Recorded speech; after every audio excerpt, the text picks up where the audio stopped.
Why does trying harder leave you emptier? You have prayed more, you have disciplined yourself. You have torn down old habits and rebuilt new ones brick by brick. Yet something under the surface still will not settle, like running full speed on ground that keeps sliding backward. Maybe the issue was never how hard you tried. Maybe you are not failing at all. You are fighting a battle you were never built to fight alone. And everything is about to change the instant one word finally clicks into place. Abide. Inside John chapter 15 sits a teaching so simple it gets missed, and so powerful it rewires how you chase peace and strength for good. Most of us treat our walk with God like a battery pack, recharged through sheer grit. Jesus offers something completely different. By the end, you will know how to carry a peace that does not run out, without forcing it, and without burning yourself out trying to become someone new.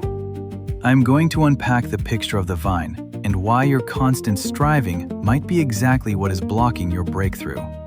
Picture two people, both wanting a life that actually counts for something. The first hustles, consuming every book, ticking every box, forcing themselves forward through raw willpower. Watch closely and you will catch it. Exhaustion behind their eyes. A quiet dread that the second they slow down, everything crumbles. For them, faith operates like a never-ending checklist.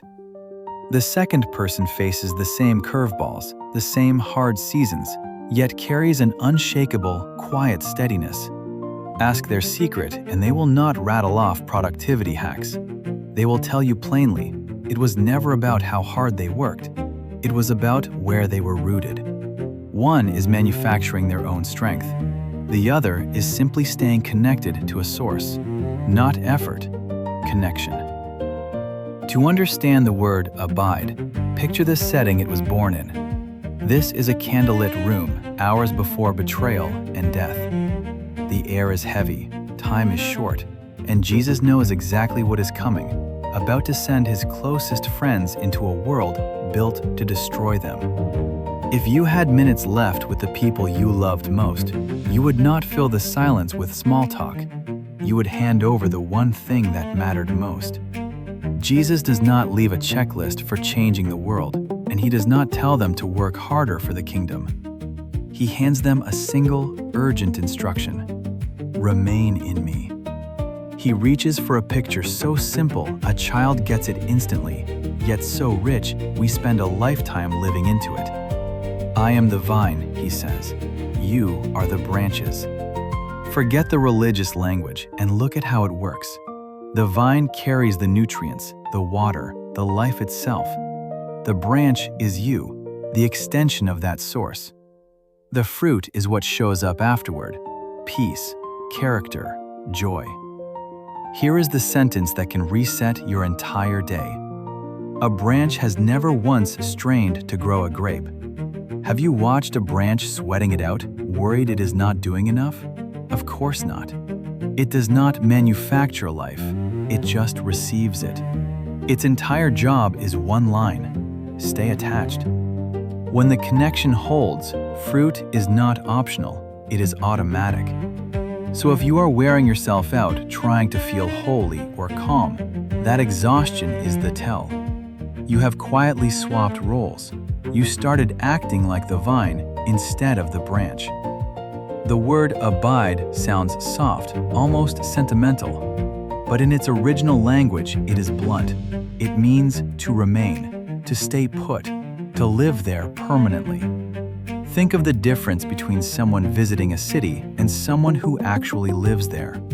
A visitor checks in for a couple of days, snaps a few photos, then leaves. That is how a lot of us treat God: a weekend appearance, or an emergency call when everything falls apart. But a branch never visits the vine. If it tried, it would dry up within hours. Abiding is not a performance you rehearse, it is an address you live at. Not a visit, because you do not clock out once the prayer ends. Not a trade, because you are not performing for a payout. It is residency. You carry him into your commute, your hardest conversation, the quiet minute before sleep. You just have to stop walking away. Think about a device left off its charger. The second it is unplugged, nothing looks different. The screen still lights up, everything appears normal. But a countdown has begun, silent and steady. That is the picture of how so many of us are living. We have not rejected our faith, we have simply drifted off the source, coasting on leftover charge while carrying today's pressure and this month's goals all at once. Then we wonder why we snap at small things, why anxiety creeps in, why life feels hollow while doing everything right. It is because you are drawing from a source you disconnected from. A device was never designed to fight for power.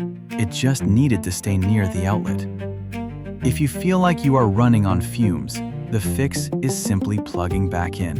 When you drift from the source, your soul does not stay quiet about it. It sends up flares.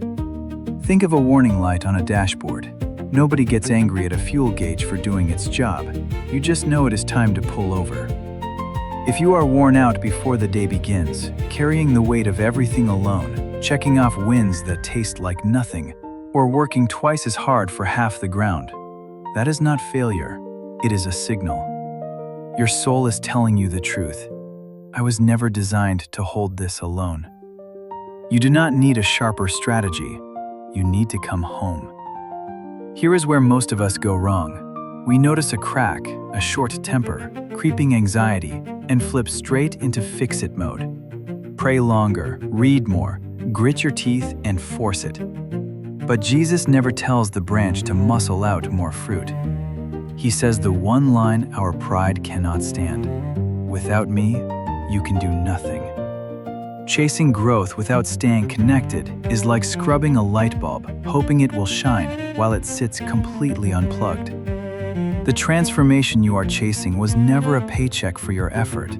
It is what happens once you stop resisting and let go. So ask yourself honestly, are you scrubbing the bulb or are you plugged in? You do not need a mountain to find out, just 3 switches inside your ordinary, busy day.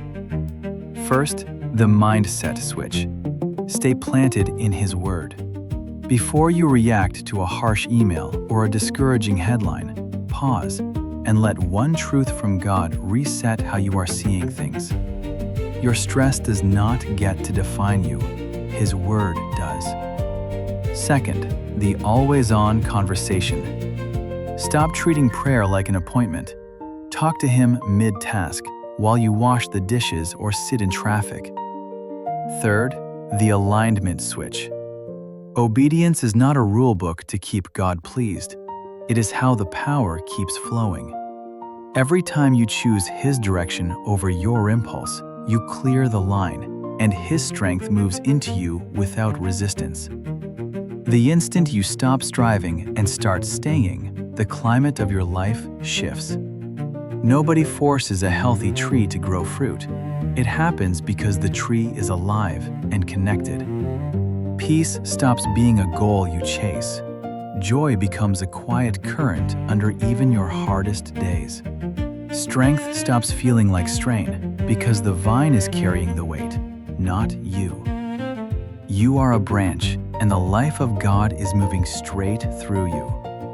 Faith was never a test of how much weight you can carry alone. It is a permanent connection to the one who already carries everything. Not your strength, His source. Not doing more, staying near. If you are exhausted from being exhausted, stop repairing the branch and go back to the vine. So next time that familiar heaviness creeps in, drained, empty, overwhelmed, do not push harder. Let that feeling be your cue to reconnect. Breathe. Pause. Reach out.